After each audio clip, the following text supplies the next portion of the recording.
Assalamualaikum warahmatullahi wabarakatuh.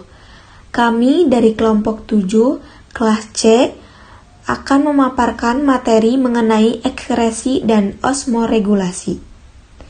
Dengan beranggotakan Syifa Hibatullah Piroh, NPM 192154016, Siti Aisyah 192154017, Siti Aulia Rodotul Jannah 192154018, Resa Kepira Mustikasari 192154025, dan Dini Fiddiniyah 192154068. Pemaparan yang pertama yaitu mengenai sistem ekskresi.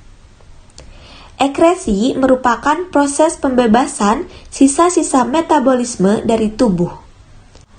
Kelebihan air, gas, garam-garam, dan material organik termasuk sisa metabolisme diekskresikan keluar, tetapi substansi yang untuk fungsi tubuh disimpan.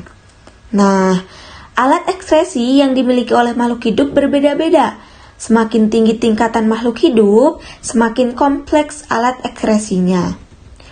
Alat-alat tubuh yang berfungsi dalam hal ekskresi secara bersama-sama disebut sistem ekskresi. Nah, sistem ekskresi adalah proses pengeluaran zat-zat sisa metabolisme yang sudah tidak digunakan lagi oleh tubuh, seperti CO2, H2O, NH3, zat pewarna empedu, dan asam urat. Zat hasil metabolisme yang tidak diperlukan oleh tubuh akan dikeluarkan melalui alat ekskresi. Adapun zat-zat sisa metabolisme diantaranya yaitu sebagai berikut. Yang pertama, amonia. Nah, sebagian besar hewan air yang menghirup air termasuk sebagian besar ikan bertulang, amfibi larva, dan sebagian besar non-vertebrata bergantung pada ekskresi amonia. Biasanya yaitu melalui insang. Nah, fitur ini disebut amonoteli. Air cukup tersedia untuk mengencerkan amonia, yang dengan mudah meninggalkan tubuh menuruni gradien difusi yang menguntungkan. Zat-zat sisa metabolisme yang kedua yaitu urea. Sebagian besar hewan darat tidak memiliki pilihan untuk sangat mengencerkan amonia dan sebaliknya harus menghabiskan energi metabolisme untuk mengubah amonia menjadi bentuk yang kurang beracun, seperti urea atau asam urat yang biasanya di hati dan untuk mengangkut produk ke organ ekskresi. Ekskresi urea disebut ureoteli. Nah, konsep ini dicontohkan pada amfibi, yang tahap larva akuatiknya menggunakan ekskresi amonia melalui insang mereka, sedangkan dewasa semi-akuatik beralih ke produksi dan ekskresi urea menggunakan hati dan ginjal mereka. Nah, urea adalah limbah nitrogen utama, yaitu tidak hanya dari kebanyakan amfibi dewasa, tapi juga mamalia dan beberapa reptil seperti penyu. Zat-zat sisa metabolisme yang ketiga yaitu asam urat. Asam urat biasanya merupakan limbah nitrogen utama, walaupun beberapa serangga mengeluarkan beberapa amonia dan urea. Ekskresi asam urea disebut urikotel. Asam urat adalah produk akhir dari metabolisme asam amino dan purin atau asam nukleat dan membutuhkan lebih banyak ATP daripada urea untuk diproduksi dan juga kurang beracun karena sangat tidak larut, serta memiliki manfaat tambahan yaitu menghilangkan 4 nitrogen per molekul dan diekskresikan dalam bentuk semi padat umumnya ke hindgut. Poin kedua yaitu ekskresi hewan darat dan akuatik. Yang pertama, ekskresi hewan darat. Salah satu contoh ekskresi pada hewan darat yaitu pada mamalia. Pada mamalia, paru-paru merupakan satu-satunya organ ekskresi bagi CO2. Air yang dibuang melalui paru-paru berasal dari aktivitas metabolisme, yaitu merupakan zat buangan dari respirasi. Pada mamalia, ginjal juga merupakan organ utama yang melakukan proses ekresi, di mana mengekresikan zat-zat sisa metabolisme yang mengandung nitrogen, misalnya amonia. Amonia adalah hasil pemecahan protein dan bermacam-macam garam melalui proses deminasi atau proses pembusukan mikroba dalam usus. Selain itu, ginjal juga berfungsi mengekresikan zat yang jumlahnya berlebihan. Misalnya vitamin yang larut dalam air, mempertahankan cairan ekstraseluler dengan jalan mengeluarkan air bila berlebihan, serta mempertahankan keseimbangan asam dan basa. Sekresi ginjal ini yaitu berupa urin. Yang kedua yaitu ekresi hewan akuatik. Ikan mempunyai sistem ekresi berupa ginjal dan suatu lubang pengeluaran yang disebut urogenital. Lubang urogenital ialah lubang tempat bermuaranya saluran ginjal dan saluran kelamin yang berada tepat di belakang anus. Ginjal pada ikan yang hidup di air tawar dilengkapi sejumlah glomerulus yang jumlahnya lebih banyak. Sedangkan ikan yang hidup di air laut memiliki sedikit glomerulus sehingga penyaringan sisa hasil metabolisme berjalan dengan lambat. Bismillahirrahmanirrahim. Assalamualaikum warahmatullahi wabarakatuh. Di sini saya Siti Aulia Rodotul Jannah NPM 192154018 akan melanjutkan materi yang selanjutnya, yaitu mengenai proses fisiologis pada ekskresi hewan invertebrata. Yang pertama yaitu ada protozoa. Nah, protozoa belum memiliki organ ekskresi. Protozoa terus-menerus mengeluarkan kelebihan air dari dalam tubuhnya untuk mempertahankan cairan tubuh yang hiperosmotis. Maka protozoa ini tidak hanya harus mengeluarkan air saja, tetapi protozoa ini juga harus menggantikan zat-zat terlarut yang ikut hilang. Makhluk hidup satu sel mengeluarkan sisa-sisa metabolismenya dengan cara difusi. Karbon dioksida hasil respirasi seluler dikeluarkan dengan cara difusi. Selain itu, terdapat cara lain, yaitu dengan cara membentuk vakuola yang berisi sisa metabolisme. Zat-zat sisa dikeluarkan oleh rongga berdenyut atau vakuola kontraktil secara difusi, yang mana fungsi utama dari vakuola kontraktil ini adalah sebagai pengatur keseimbangan cairan plasma dengan lingkungan atau disebut juga dengan osmoregulator. Yang selanjutnya ada nidaria. Nah, filum nidaria belum memiliki organ khusus untuk respirasi dan ekskresi, sehingga pada bagian basal atau ujung amboralnya banyak penumpukan sisa-sisa ekskresi. Nah, respirasi dan ekskresi nidaria ini dilakukan secara difusi melalui seluruh permukaan tubuhnya. Nidaria atau Coelenterata adalah hewan yang tidak memiliki sistem ekskresi sehingga mengeluarkan zat sisa metabolismenya secara difusi melalui sel-sel epitel pada rongga gastrovaskuler atau rongga perut. Lihat ini rongga gastrovaskuler, yang mana di dalam rongga gastrovaskuler ini terdapat sel-sel epitel yang bisa mengeluarkan zat sisa metabolisme dengan cara difusi. Nah, selanjutnya limbah metabolisme yang terlarut di dalam cairan tubuh gastrovaskuler kemudian akan dikeluarkan melalui mulut ke lingkungan ini, melalui mulut atau mood gitu. Kemudian yang selanjutnya ada porifera. Nah, pada hewan-hewan tingkat rendah seperti protozoa dan porifera, proses ekskresi terjadi secara langsung melalui membran seluler melalui proses osmosis dan difusi. Filum porifera mengeluarkan zat-zat sampah metabolisme diedarkan dari internal tubuhnya oleh amoebosit. Nah, jadi sisa metabolisme yang ada di dalam tubuhnya itu diedarkan oleh sel yang disebut amoebosit. Nah, kemudian sistem ekskresi pada porifera dikeluarkan melalui proses difusi sel-sel penyusun dinding spongosol, di mana sel-sel penyusun dinding spongosol itu tadi terdapat amoebosit. Nah, kemudian secara bersamaan sisa-sisa metabolisme tersebut akan dikeluarkan melalui oskulum ke perairan seperti itu. Nah, ini oskulum. Kemudian yang selanjutnya ada Platyhelminthes. Organ ekskresi yang paling sederhana dapat ditemukan pada cacing pipih atau planaria. Nah, organ ekskresi pada planaria berupa jaringan yang menyerupai pipa yang bercabang-cabang.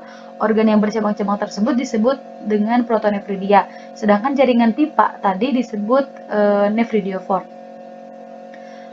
Ujung dari cabang nephridiophore tersebut disebut sel api atau flame cell. Bisa dilihat pada gambar ini sel api yang merupakan ujung dari nefridiofor. Nah, kenapa disebut sel api? Karena ujung sel tersebut terus bergerak menyerap dan menyaring sisa metabolisme pada sel-sel di sekitarnya, kemudian mengalirkannya melalui nefridiofor menuju pembuluh ekskretori atau saluran ekskretori. Sebelah sini. Nah, platyhelminthes mempunyai organ ekskresi berupa nefridium yang disebut dengan protonefridium, di mana menurut Purnamasari dan Santi pada tahun 2017 mengungkapkan bahwasannya protonefridium merupakan suatu pembuluh yang ujung internalnya tertutup dan pada bagian dalam ujungnya ini memiliki sel api atau sel rambut. Protonefridium tersusun dari tabung dengan ujung membesar dan terdapat sel api yang dilengkapi dengan silia, yang mana silia ini berfungsi untuk mendorong air dan sisa metabolisme masuk ke dalam saluran ekskresi. Tiap sel api mempunyai beberapa flagela yang gerakannya seperti gerakan api lilin. Air dan beberapa zat sisa kemudian akan ditarik ke dalam sel api. Nah, gerakan flagela ini berfungsi mengatur arus dan menggerakkan air ke sel api di sepanjang saluran ekskresi. Pada tempat tertentu, saluran bercabang menjadi pembuluh ekskresi yang terbuka sebagai lubang di permukaan tubuh atau nefridiopora. Sebagian besar, sisa nitrogen tidak masuk ke dalam saluran ekskresi. Sisa nitrogen masuk lewat dari sel ke sistem pencernaan dan diekskresikan lewat mulut. Beberapa zat sisa berdifusi secara langsung dari sel ke air. Bisa dilihat ini merupakan arah pergerakan pengeluaran dari sisa metabolisme. Nah, kemudian yang selanjutnya ada annelida. Nah, menurut Adun Rushana pada tahun 2013 mengungkapkan bahwasannya organ ekskresi dari annelida dalam hal ini dicontohkan oleh cacing tanah, yaitu berupa nefridium. Cacing tanah, moluska, dan beberapa hewan invertebrata lainnya memiliki struktur ginjal sederhana yang disebut nefridia. Nah, pada cacing tanah yang merupakan anggota annelid, setiap segmen di dalam tubuhnya mengandung sepasang metanefridium kecuali pada 3 segmen pertama dan terakhir, yang mana metanefridium itu merupakan suatu pembuluh yang ujungnya berhubungan dengan rongga tubuh. Nah, metanefridium ini memiliki 2 lubang. Nah, lubang yang pertama yaitu berupa corong yang disebut juga dengan nefrostom yang terdapat di bagian anterior dan terletak pada segmen yang lain. Lubang yang kedua disebut juga dengan nefridiofor. Dalam cairan tubuh cacing tanah yang memenuhi rongga tubuhnya terkandung sisa-sisa metabolisme maupun nutrien. Nah, cairan inilah yang disaring oleh ujung tabung berbentuk corong dengan silia yang disebut dengan nefrostom. Nah, dari nefrostom, hasil yang disaring tersebut kemudian dibawa melalui tubulus sederhana yang juga diselimuti oleh kapiler-kapiler darah. Pada tubulus ini terjadi proses reabsorpsi bahan-bahan yang penting seperti garam-garam dan nutrien terlarut. Air dan zat-zat buangan dikumpulkan dalam tubulus pengumpul yang merupakan suatu wadah yang merupakan bagian dari nefridia untuk selanjutnya dikeluarkan melalui lubang ekskretori di dalam tubuh yang biasa disebut nefridiofor. Nah, metanefridium berlaku seperti penyaring yang menggerakkan sampah dan mengembalikan substansi yang berguna ke sistem sirkulasi. Cairan dalam rongga tubuh cacing tanah mengandung substansi dan zat sisa, di mana zat sisa pada cacing tanah ini ada 2 bentuk, yaitu amonia dan zat yang lainnya yang kurang toksik yaitu ureum. Karena cacing tanah ini hidup di dalam tanah dan dalam lingkungan yang lembab, maka annelida ini mendifusikan sisa amonianya di dalam tanah, tetapi ureumnya itu tidak diekskresikan lewat sistem ekskresi. Yang selanjutnya yaitu ada krustase. Krustase, contohnya kepiting dan lobster, memiliki organ ekskresi berupa kelenjar hijau atau kelenjar antenal yang terletak pada bagian kepala. Bisa dilihat ini merupakan kelenjar hijau yang mana ini merupakan sistem ekskresi pada krustase. Nah, kelenjar hijau terdiri atas kantung yang buntu yang disebut kanal nefridial dan bagian akhir yang disebut kantung akhir atau bladder. Bisa dilihat ini merupakan struktur anatomi dari kelenjar hijau. Terdapat kanal nefridial dan juga kantung akhir.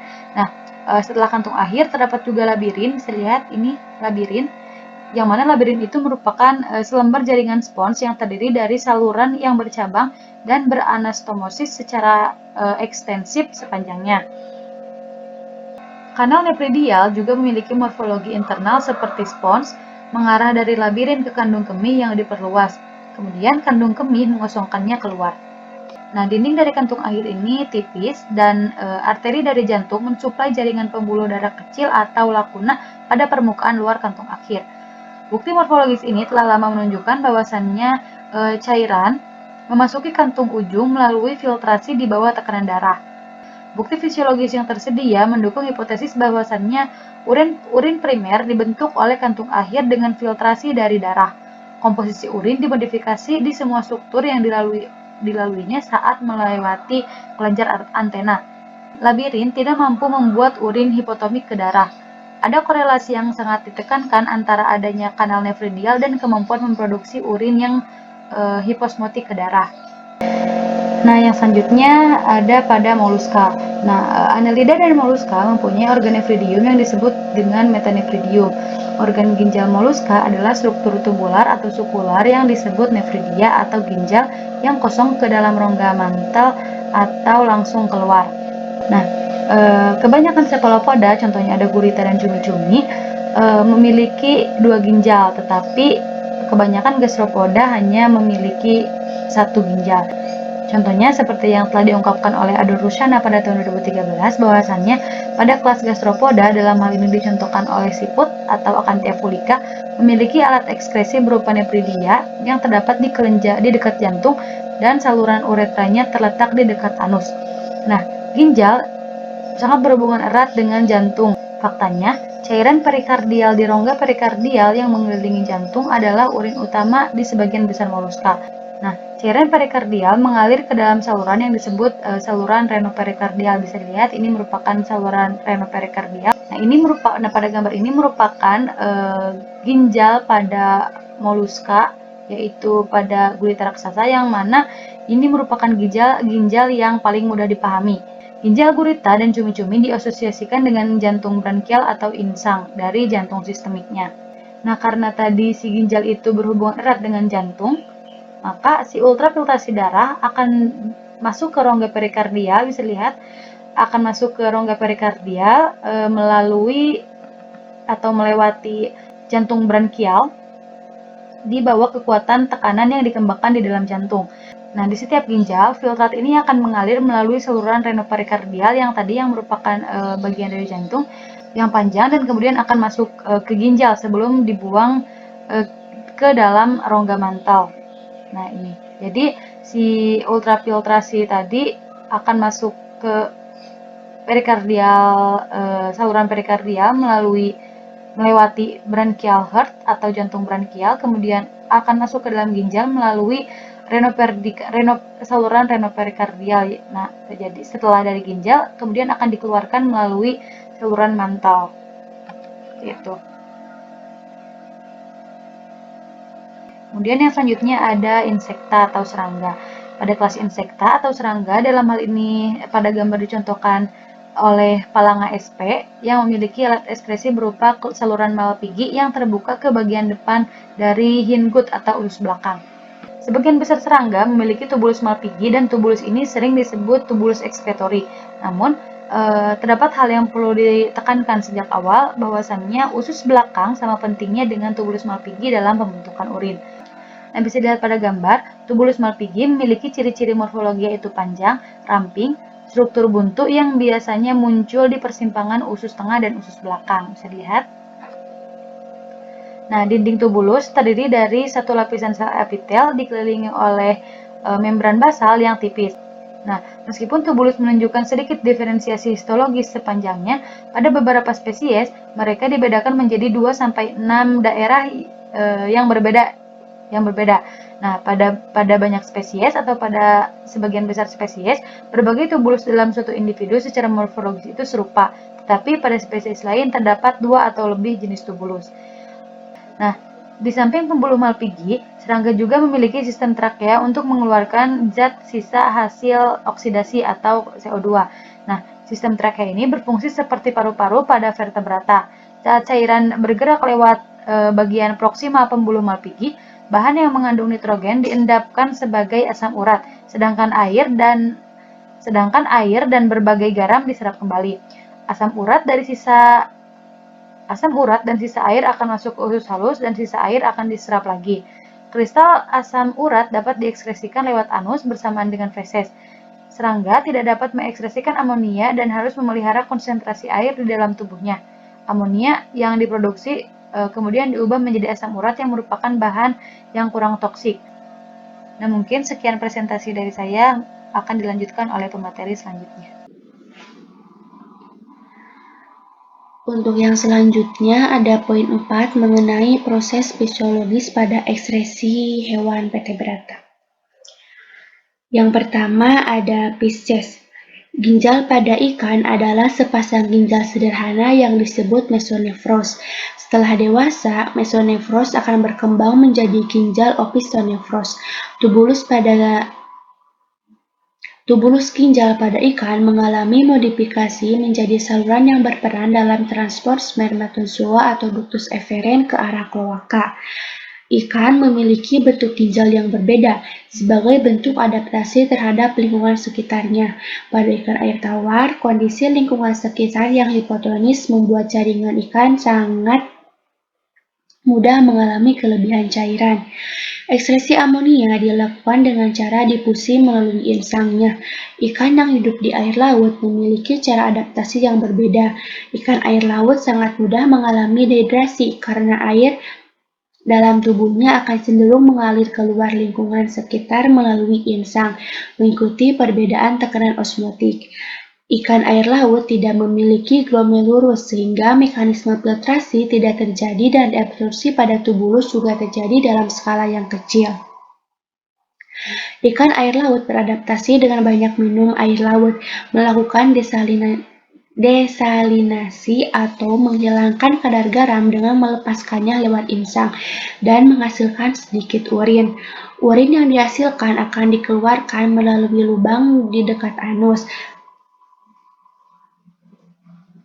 Untuk yang selanjutnya ada amfibi. Tipe ginjal pada amfibi adalah tipe ginjal opisthonefros. Katak jantan memiliki saluran ginjal dan saluran kelamin yang bersatu dan berakhir di kloaka. Namun hal tersebut tidak terjadi pada katak betina. Ginjal pada katak seperti halnya pada ikan juga menjadi salah satu organ yang sangat berperan dalam pengaturan kadar air dalam tubuhnya. Katak dapat mengatur laju filtrasi dengan bantuan hormon sesuai dengan kondisi air di sekitarnya. Ketika berada dalam air dengan jangka waktu yang lama, katak mengeluarkan urin dalam volume yang besar. Namun, kandung kemih katak dapat dengan mudah terisi air. Air tersebut dapat diserap oleh dinding kandung kemihnya sebagai cadangan air ketika katak berada di darat dalam jangka waktu yang lama. Untuk yang selanjutnya ada reptil. Tipe ginjal pada reptilia adalah metanefros. Pada saat embrio, reptilia memiliki ginjal tipe pronefros. Kemudian pada saat dewasa berubah menjadi mesonefros hingga metanefros. Hasil ekskresi pada reptilia adalah asam urat. Asam urat ini tidak terlalu toksik jika dibandingkan dengan amonia yang dihasilkan oleh mamalia.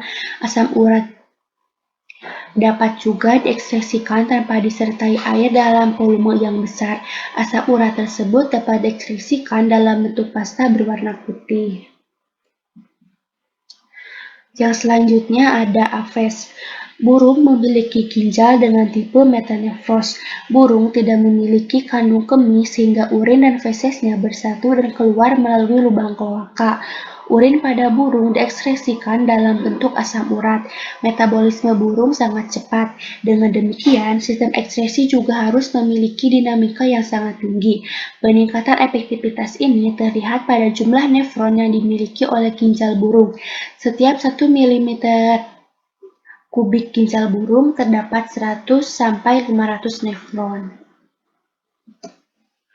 Untuk yang selanjutnya ada mamalia. Pada mamalia, yang pertama ada ginjal. Fungsi utama ginjal adalah mengekskresikan zat-zat sisa metabolisme yang mengandung nitrogen seperti amonia. Amonia adalah hasil pemecahan protein dan bermacam-macam garam melalui proses deaminasi atau proses pembusukan mikroba dalam usus. Selain itu, ginjal juga berfungsi mengekskresi zat yang jumlahnya berlebihan. Misalnya, vitamin yang larut dalam air mempertahankan cairan ekstraseluler dengan jalan mengeluarkan air bila berlebihan serta serta mempertahankan keseimbangan asam dan basa. Sekresi dari ginjal berupa urin. Ginjal berperan dalam proses pembentukan urin yang terjadi melalui serangkaian proses, yaitu penyaringan, penyerapan kembali, dan pengumpulan atau augmentasi.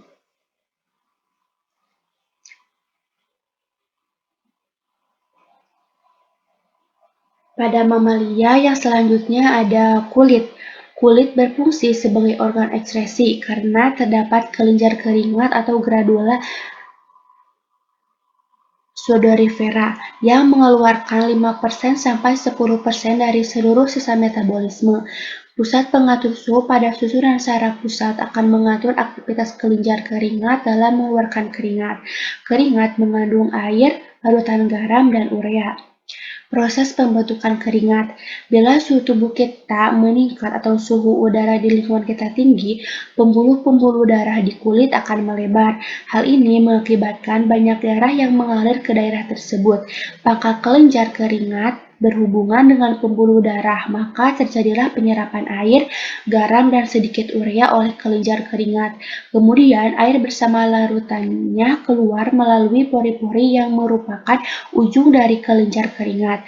Keringat yang keluar membawa panas tubuh, sehingga sangat penting untuk menjaga agar suhu tubuh kita tetap normal. Ketika suhu di sekeliling kita panas, maka kulit akan mengatur suhu tubuh dengan banyak mengeluarkan keringat dan urin yang dihasilkan lebih sedikit. Sebaliknya, ketika suhu dingin, maka tubuh hanya sedikit memproduksi keringat dan pengeluaran air lebih banyak melalui ginjal. Sistem ekskresi pada mamalia yang selanjutnya ada hati. Hati disebut juga sebagai alat ekskresi, di samping berfungsi sebagai kelenjar dalam sistem pencernaan. Hati menjadi bagian dari sistem ekskresi karena menghasilkan empedu.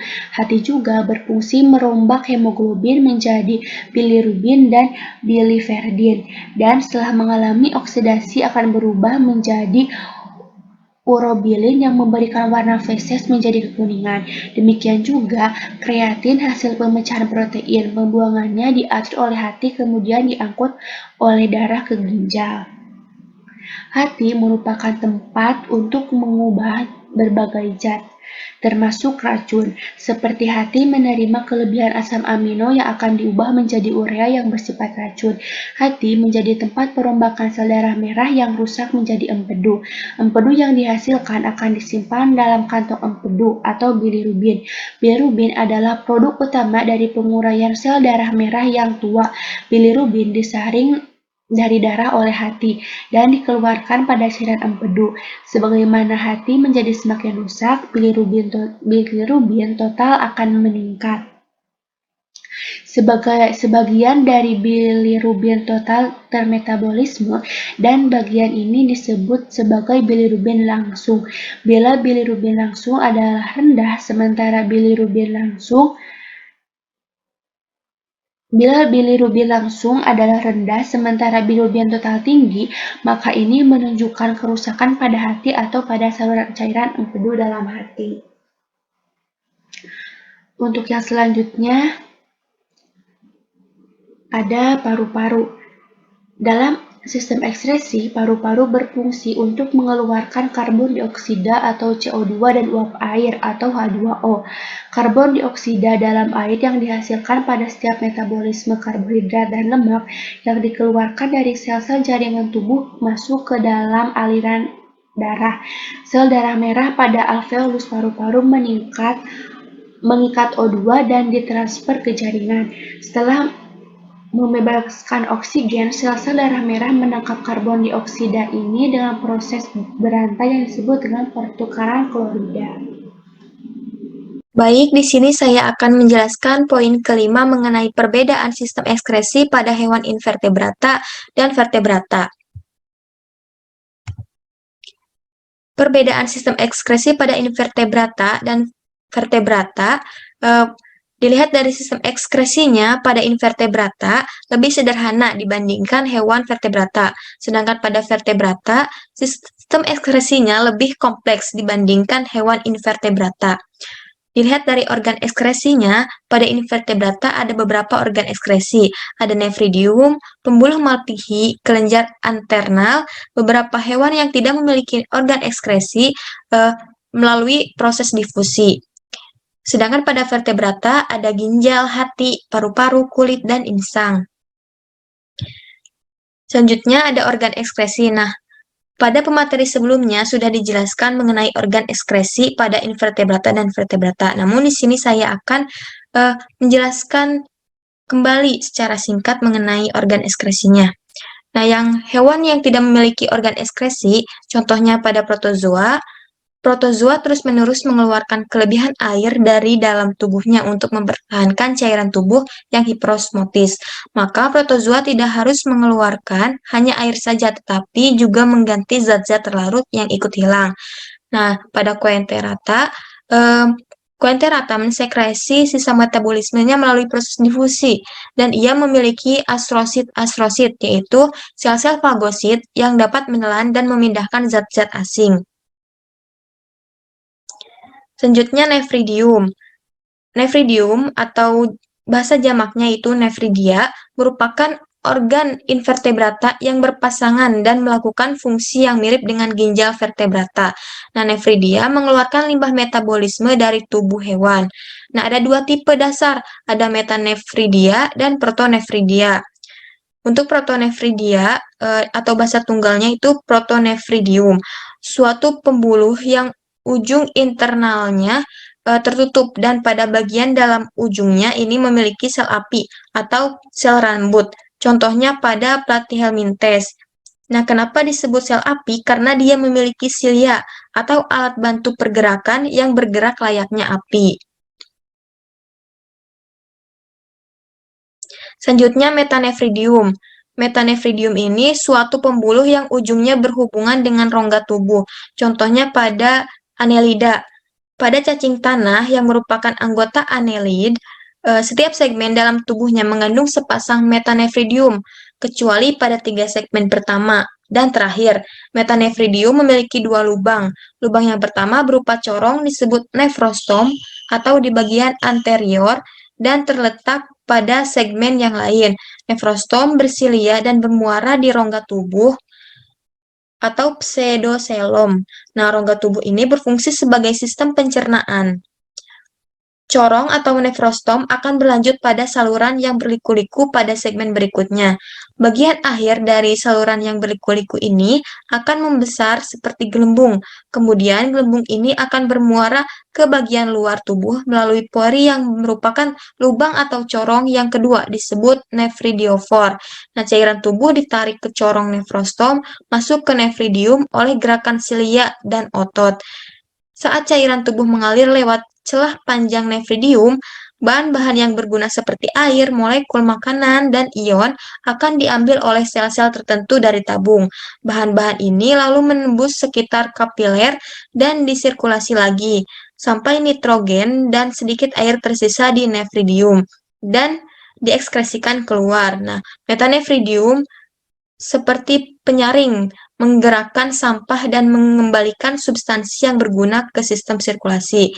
Cairan dalam rongga tubuh cacing tanah mengandung substansi dan zat sisa. Nah, zat sisa ada 2 bentuk, yaitu amonia dan zat lain yang kurang toksik, yaitu ureum. Nah, oleh karena itu, cacing tanah hidup di dalam tanah karena lingkungan yang lembab. Annelida mendifusikan sisa amonianya di dalam tanah, tetapi ureum diekskresikan lewat sistem ekskresi. Selanjutnya ada kelenjar anternal. Organ ekskresi pada krustase adalah kelenjar tunal atau kelenjar hijau. Sepasang kelenjar ini terletak pada kepala yang masing-masing terdiri dari suatu kantung awal, yaitu suatu saluran ekskresitori bergulung yang panjang dan bladder yang bermuara pada lubang dekat dasar antena. Nah, oleh karena itu namanya kelenjar anternal. Urin pada kelenjar anternal ini dibentuk melalui filtrasi dan reabsorpsi. Selanjutnya itu pembuluh Malpighi. Nah, alat ekskresi pada belalang adalah pembuluh Malpighi, yaitu alat pengeluaran yang berfungsi seperti ginjal pada vertebrata. Nah, pembuluh Malpighi berupa kumpulan benang halus yang berwarna putih kekuningan dan pangkalnya melekat pada pangkal dinding usus. Selanjutnya, ginjal, kulit, insang, paru-paru, dan hati. Ginjal, organ ginjal atau renalis, bahasa Latin untuk ginjal, dengan tubulus yang menyaring cairan tubuh dan mengatur air, ion, dan banyak zat organik, dan kemudian secara selektif menyerap kembali atau mensekresikan molekul-molekul ini. Nah, keluaran organ ginjal ini disebut urin. Selanjutnya ada kulit. Integumen atau kulit dan kelenjar, beberapa di antaranya dapat mengekskresikan limbah organik sebagai fungsi sekunder, atau seperti kelenjar keringat pada manusia, dan lainnya, yang berkembang terutama untuk mengeluarkan ion anorganik berlebih. Nah, kulit, banyak amfibi juga mengatur penyerapan garam dan air. Selanjutnya ada insang dan paru-paru. Nah, insang dan paru-paru yang membantu mengatur CO2. Insang juga dapat membantu menghilangkan zat terlarut lain seperti amonia dan HCO3. Selanjutnya ada hati. Nah, hati disebut juga sebagai alat ekskresi di samping berfungsi sebagai kelenjar dalam sistem pencernaan. Hati menjadi bagian dari sistem ekskresi karena menghasilkan empedu. Sekian yang dapat saya sampaikan. Assalamualaikum warahmatullahi wabarakatuh. Perkenalkan, nama saya Dini Firdinia, NPM 192154068 dari kelompok 7 pada mata kuliah Fisiologi Hewan kelas C yang akan memaparkan materi presentasi tentang sistem ekskresi pada subpembahasan sistem osmoregulasi. Pentingnya osmoregulasi pada hewan. Tubuh hewan 60–95% tubuhnya terdiri dari air yang tersebar dalam cairan intrasel dan ekstrasel, dan sewaktu-waktu konsentrasi cairannya tersebut bisa berubah. Maka keseimbangan harus dipertahankan oleh hewan melalui mekanisme yang disebut dengan osmoregulasi. Nah, osmoregulasi adalah proses untuk menjaga keseimbangan antara jumlah air dan zat terlarut yang ada dalam tubuh hewan. Osmoregulasi dapat juga didefinisikan sebagai proses homeostasis untuk menjaga agar cairan tubuh selalu berada dalam keadaan stabil atau steady state. Alasan utama hewan harus melakukan osmoregulasi ialah karena perubahan keseimbangan jumlah air dan zat terlarut di dalam tubuh memungkinkan terjadinya perubahan arah aliran air atau zat terlarut menuju ke arah yang tidak diharapkan. Proses inti dalam osmoregulasi yaitu osmosis. Osmosis adalah pergerakan air dari cairan yang mempunyai kandungan air lebih tinggi atau yang lebih encer menuju ke cairan yang mempunyai kandungan air yang lebih rendah atau yang lebih pekat. Osmoregulasi juga berfungsi ganda sebagai sarana untuk membuat zat-zat yang diperlukan oleh sel atau organisme hidup. Kemudian prinsip-prinsip dasar osmoregulasi. Nah, terhadap lingkungan hidupnya, ada hewan air yang membiarkan konsentrasi cairan tubuhnya berubah-ubah mengikuti perubahan mediumnya, yang disebut osmokonformer. Misalnya pada ikan nila. Kebanyakan invertebrata laut, tekanan osmotik cairan tubuhnya sama dengan tekanan osmotik air laut. Cairan tubuh demikian dikatakan isotonik atau isosmotik dengan medium tempat hidupnya. Bila terjadi perubahan konsentrasi dalam mediumnya, maka cairan tubuhnya disesuaikan dengan perubahan tersebut, yaitu osmokonformitas. Sebaliknya, ada hewan yang mempertahankan agar tekanan osmotik cairan tubuhnya relatif konstan, lebih rendah dari mediumnya atau hiposmotik, atau lebih tinggi dari mediumnya atau hiperosmotik. Untuk mempertahankan cairan tubuh relatif konstan, maka hewan melakukan regulasi osmotik atau osmoregulasi hewannya yang disebut regulator osmotik atau osmoregulator, misalnya pada ikan nilem. Nah, selanjutnya mekanisme osmoregulasi. Untuk memelihara air dan konsentrasi larutan cairan tubuh konstan yang berbeda dengan lingkungan antara hewan air laut, air tawar, dan hewan darat sangatlah berbeda. Kelompok hewan yang berbeda menggunakan organ yang berbeda untuk melaksanakan proses regulasi. Mekanisme rinci untuk melaksanakan proses juga bervariasi dan sering menggunakan kombinasi-kombinasi organ yang berbeda. Rentang zat-zat yang diregulasi sangat luas, melibatkan senyawa-senyawa seperti hormon, vitamin, dan larutan yang signifikan terhadap perubahan nilai osmotik. Pada dasarnya, regulator hiperosmotik menghadapi dua masalah fisiologis, yaitu yang pertama, air cenderung masuk ke tubuh hewan, yang kedua itu zat terlarut cenderung keluar tubuh. Nah, untuk mengatasi masalah ini, maka regulator hiperosmotik harus mengurangi masuknya air ke dalam tubuh, yaitu meningkatkan impermeabilitas dinding tubuh atau mengeluarkan kelebihan air yang ada dalam tubuh lewat urin dan feses.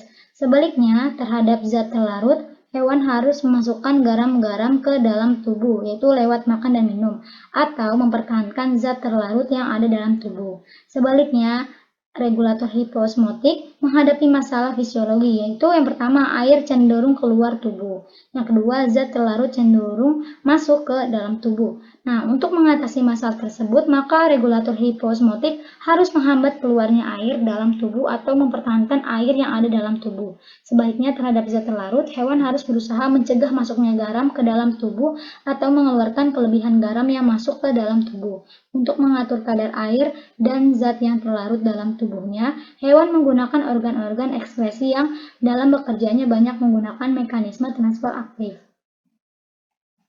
Kemudian pembahasan yang ketujuh yaitu osmoregulasi pada hewan invertebrata. Nah, yang pertama ini osmoregulasi pada protozoa. Nah, sebenarnya secara umum organ osmoregulasi invertebrata ini memakai mekanisme filtrasi, reabsorpsi, dan sekresi yang prinsipnya sama dengan kinerja ginjal pada vertebrata yang memproduksi urin yang lebih encer dari cairan tubuhnya. Nah, yang pertama ini dari yang lebih primitif dulu yaitu ada osmoregulasi pada protozoa. Pada protozoa ini mekanisme osmoregulasinya diatur oleh vakuola kontraktil yang memompa air keluar dari sel secara difusi dan osmosis. Vakuola kontraktil ini pada protozoa, yaitu protista mirip hewan, berbentuk mirip kantong, berfungsi untuk osmoregulasi, yaitu mengeluarkan sisa makanan berbentuk cair keluar sel melalui membran sel, serta mengatur kadar air dalam sel. Fase vakuola kontraktil ini mengumpulkan air atau ekspansi dan membentukkan waktu beberapa detik tergantung pada spesies dan osmolaritas lingkungan itu. Nah, tahap di mana air mengalir ke vakuola kontraktil disebut diastol. Kontraksi dari vakuola kontraktil dan pengeluaran air dari sel disebut sistol. Vakuola kontraktil terutama juga berfungsi sebagai organ regulasi osmotik dan regulasi volume. Nah, pada vakuola kontraktil yang dimiliki oleh amoeba, yaitu amoeba Chaus carolinensis, ditunjukkan bahwa di mana jumlah air yang masuk setara dengan jumlah air yang dikeluarkan. Proses pemasukan air ke vakuola maupun pengosongan vakuola diduga merupakan proses yang memerlukan ATP.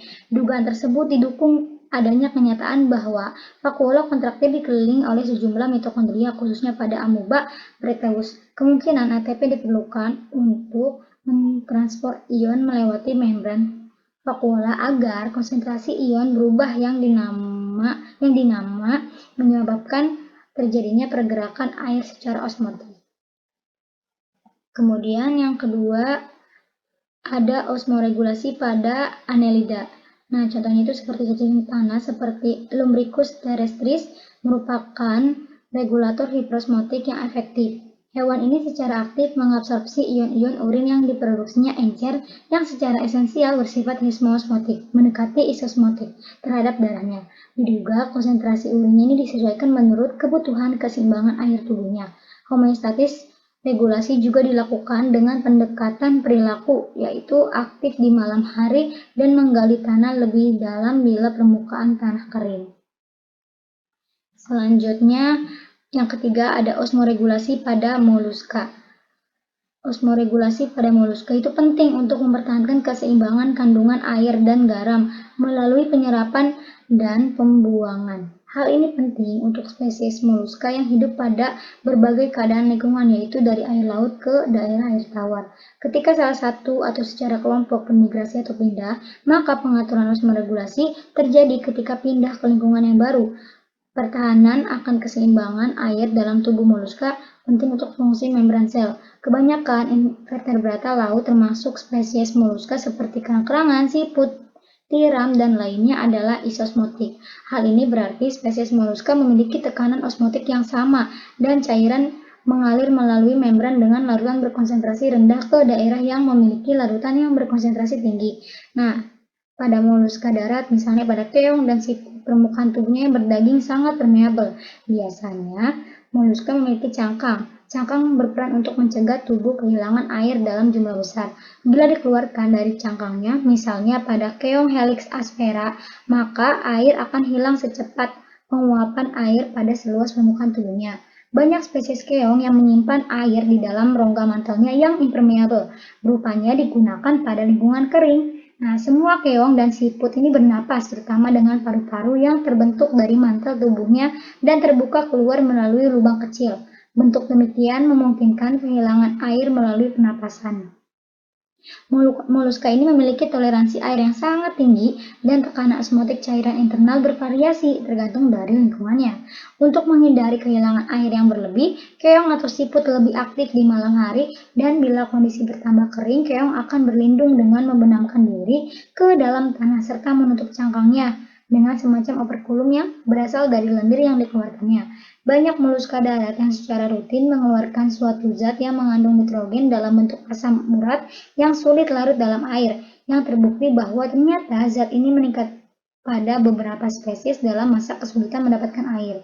Selama masa estivasi atau tidur musim panas, asam urat ini disimpan dalam ginjal dengan maksud mengurangi kehilangan air untuk gerakan mengekstraksikan nitrogen tersebut.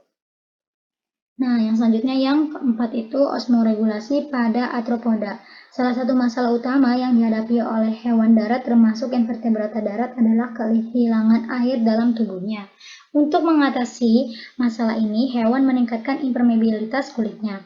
Kehilangan air pada serangga terutama melalui penguapan, sebab serangga memiliki luas permukaan tubuh 50 kali lebih besar daripada volume tubuhnya. Jalan penting kehilangan uap air pada serangga adalah spirakel. Untuk mengurangi kehilangan air pada kebanyakan serangga, itu biasanya dia menutup spirakelnya antara dua pernapasan. Spesies yang tidak menutup spirakelnya akan kehilangan air yang lebih cepat.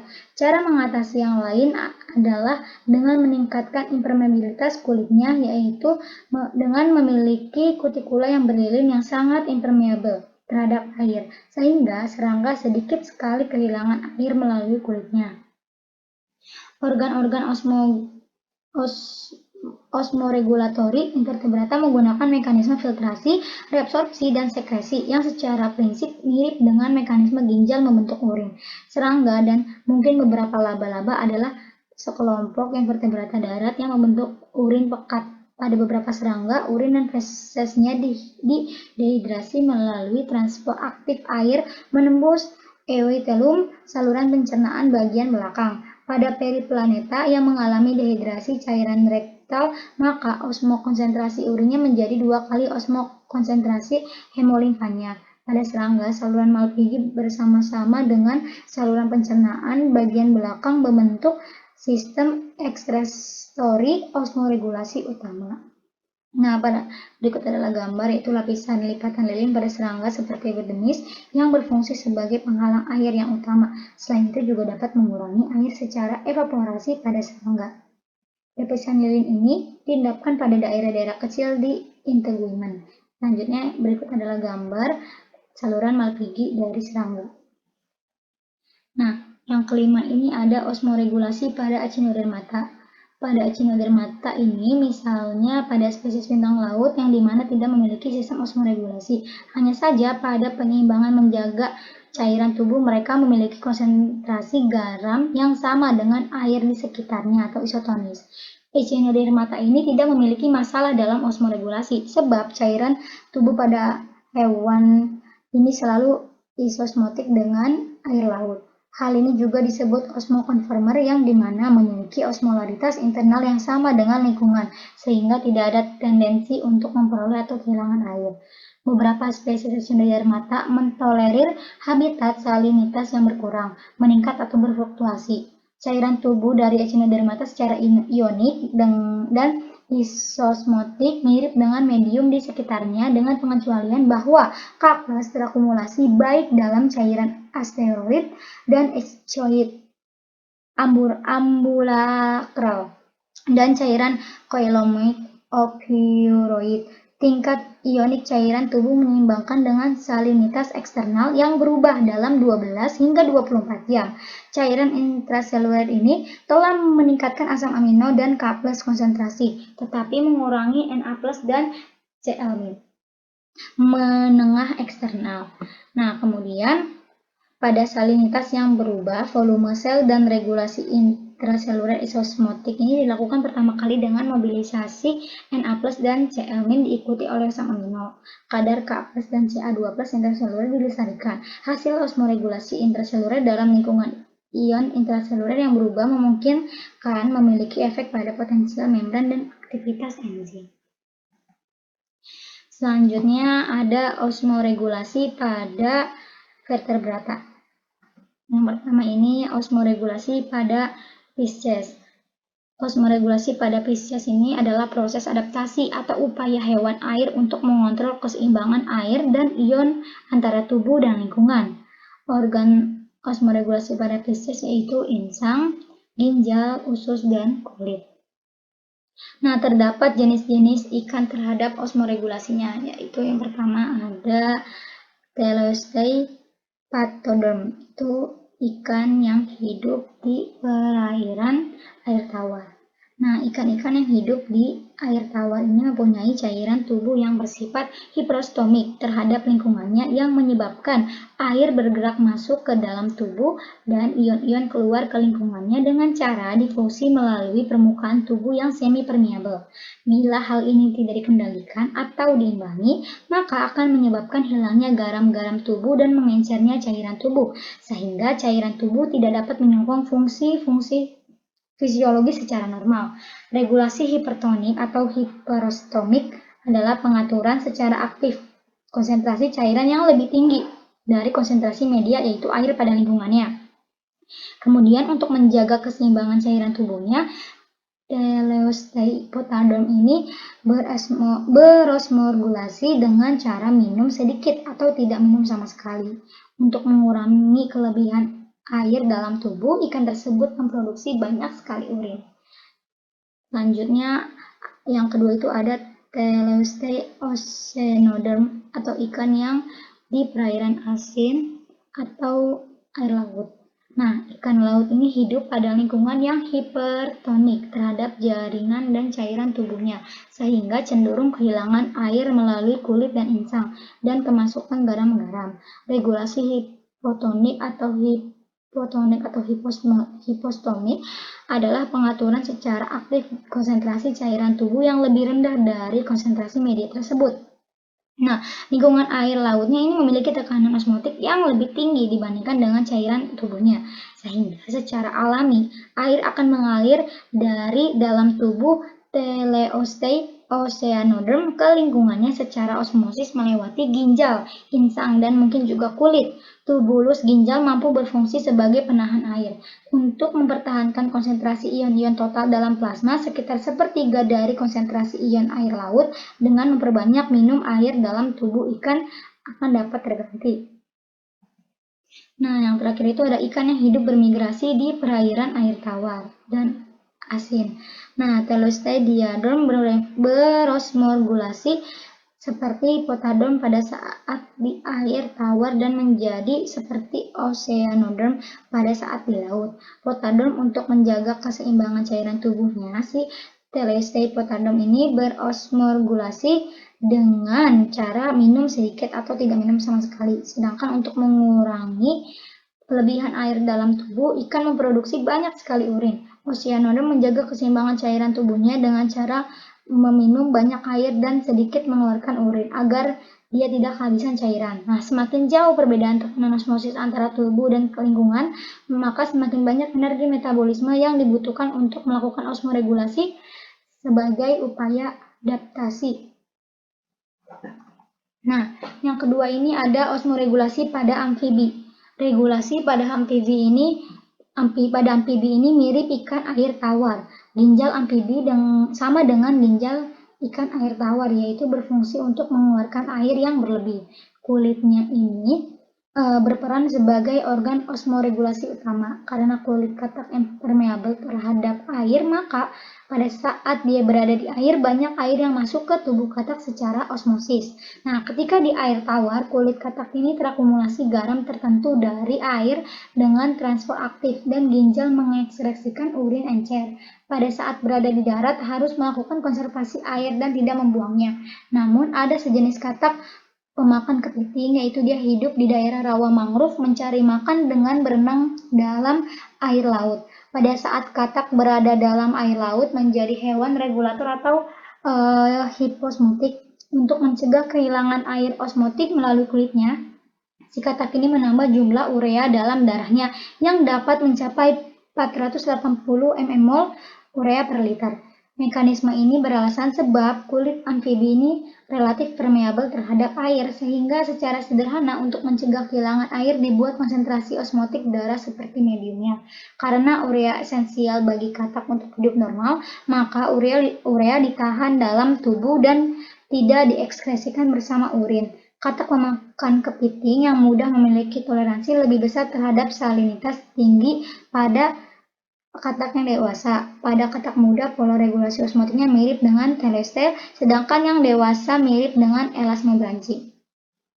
Dehidrasi adalah masalah yang paling menekan katak menghemat, yaitu maka dari itu si katak ini menghemat cairan tubuh oleh reabsorpsi air melintasi epitel kandung kemih. Katak menyesuaikan dirinya terhadap kandungan air sesuai dengan lingkungannya dengan cara dia mengatur laju filtrasi yang dilakukan oleh glomerulus. Sistem portal renal ini berfungsi untuk membuang bahan-bahan yang diserap kembali oleh tubuh selama masa aliran darah melalui glomerulus dibatasi juga.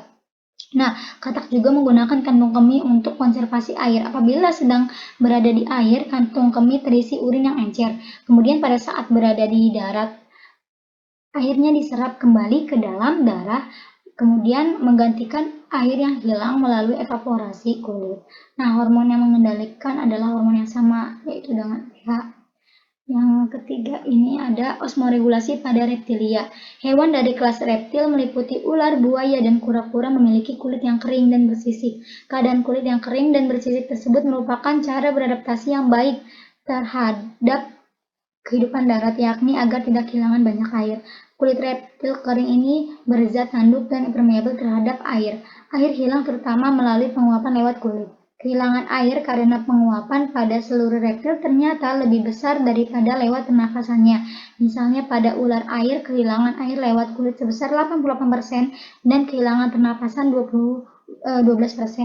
Pada kura-kura gurun, kehilangan panas lewat kulit 76% dan lewat pernapasan sebesar 24%.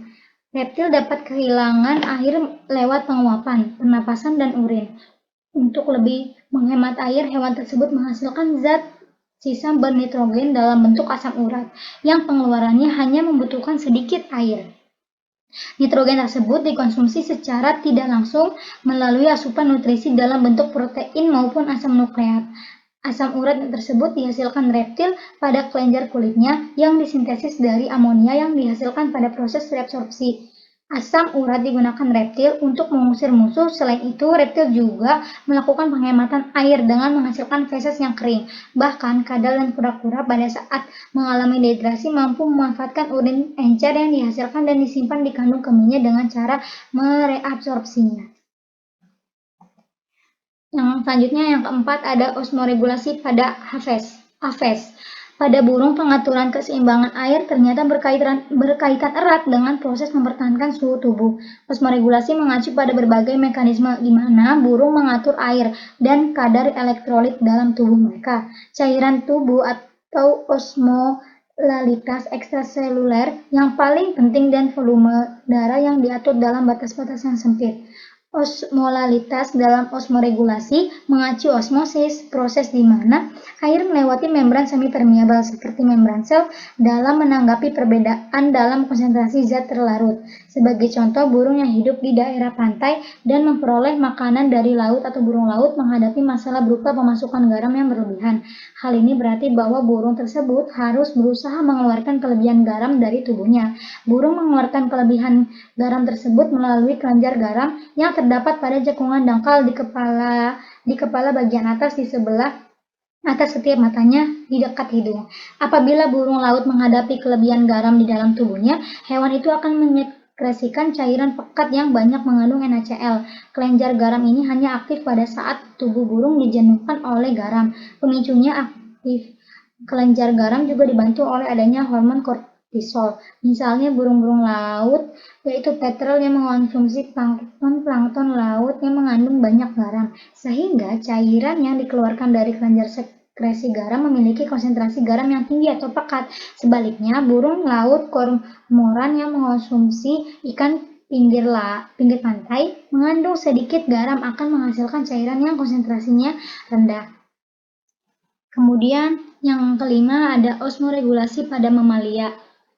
Pada mamalia, kehilangan air dan garam dapat terjadi lewat keringat, sementara cara mereka memperoleh air sama seperti vertebrata lainnya, yaitu dengan air minum dan makanannya. Beberapa mamalia yang berperan sebagai osmoregulasi, yaitu organ ginjal, memiliki fungsi mengatur volume plasma dan jumlah air dalam tubuh.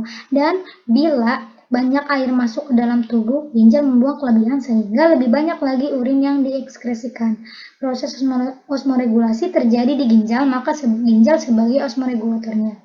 Nah, pada mamalia yang hidup di padang pasir, mereka mampu untuk tidak makan dan minum selama beberapa hari. Ada banyak hal yang membuat mereka mampu beradaptasi. Salah satunya adalah pada unta, yaitu punuknya menyimpan lemak khusus yang pada suatu saat bisa diubah menjadi air dengan bantuan oksigen hasil respirasi. 1 gram lemak yang ada pada punuk unta bisa diubah menjadi 1 gram air. Penguapan unta dari keringat yang terjadi hanya pada kulitnya, bukan pada rambutnya. Dengan cara pendinginan yang efisien itu, unta mampu menghemat air cukup banyak. Selain itu, kanguru tidak minum air, tetapi dapat bertahan dengan menggunakan air metabolik yang dihasilkan dari oksidasi glukosa.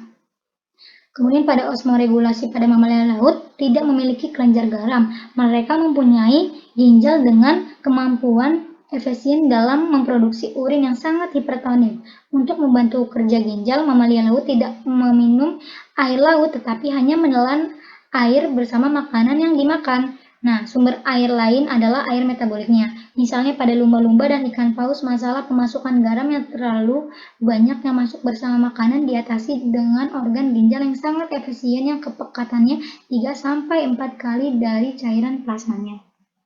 Nah, sekian presentasi dari kelompok 7. Kurang lebihnya mohon maaf. Wassalamualaikum warahmatullahi wabarakatuh.